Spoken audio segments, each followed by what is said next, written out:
taking my injections for the first time, I was nervous because I didn't know how fast it was going to affect me. For my first week and the first time trying out the medication, I was very self-aware of what to eat. I was very cautious because I knew that one of the side effects was if I ate high in fat foods, it would react. And that's when the side effects, can kick in for sure immediately.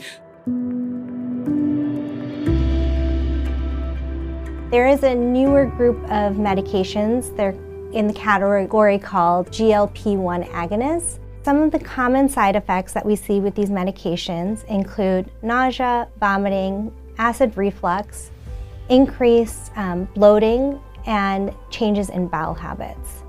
Oftentimes we'll treat this in a few different ways. The first is that we always start at a very low dose and then we'll slowly increase it over the course of weeks to months until you reach the therapeutic or the highest dose. Other ways that we can consider treating this is with anti-nausea medications or just modifying what you're eating or how you're eating it. So that means maybe having smaller, more frequent meals or eliminating things that can increase your risk of bloating or abdominal discomfort, such as gluten or lactose.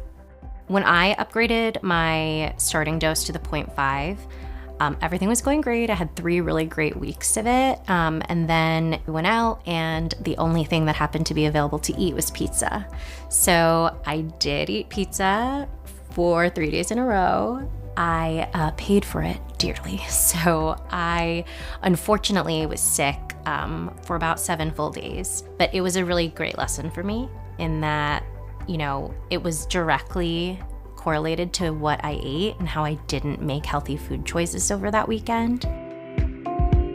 There were times that I would forget, I took my injection this morning. I took it at 8 o'clock in the morning and now it's like 9 o'clock at night and I'm on a date night or, we're at a party. And so I would eat, high fatty foods. And I knew my medication was definitely working because I would definitely hit a dumping episode, which would run me straight to the bathroom and it would just react immediately. And so I really haven't experienced any other type of side effects with my injections. The first 3 shots that I took, the following 2 days were really difficult, anxious days for me. I spoke with my provider and we immediately discussed solutions. So we played around with the time I gave myself the shot, the day I gave myself the shot, as well as the actual meals that I was having before and after taking the shot. And we found that if I really pound the protein, I have at least 50 grams of protein in me already, then I can take the shot. I also used to self-administer in my leg, and we found that when I now self-administer in the abdomen, I don't have any issues with anxiety.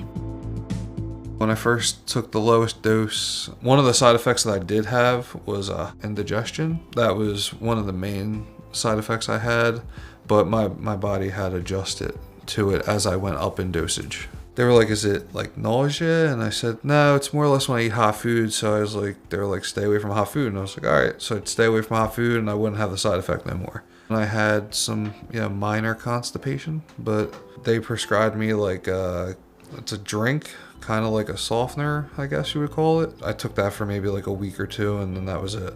So I have had to stop the medication because of access issues. I find that when I get back on, it's just really that 1 week of the starter dose that is a little bit nauseous for me. So I have definitely talked to my doctor about the effects of starting and stopping again. I've also talked to my pharmacist about it. And so what we've done is I just have my own little supply of 0.25s in the fridge. If there's a week that my usual dose is not available for whatever reason, I can still have the medication in my body and not have to stop and start over. Less common, more serious side effects to know about is that there have been some initial studies that showed these medications can increase your risk of a particular type of thyroid cancer. And then there's also a very rare chance of causing pancreatitis. So that's also something to discuss before starting these medications. I think ultimately with this medication, the benefits have far outweighed the side effects that I've experienced. I mean, I have so much freedom in my life. I have so much more mental space to not think about food all the time. And I'm very grateful for that.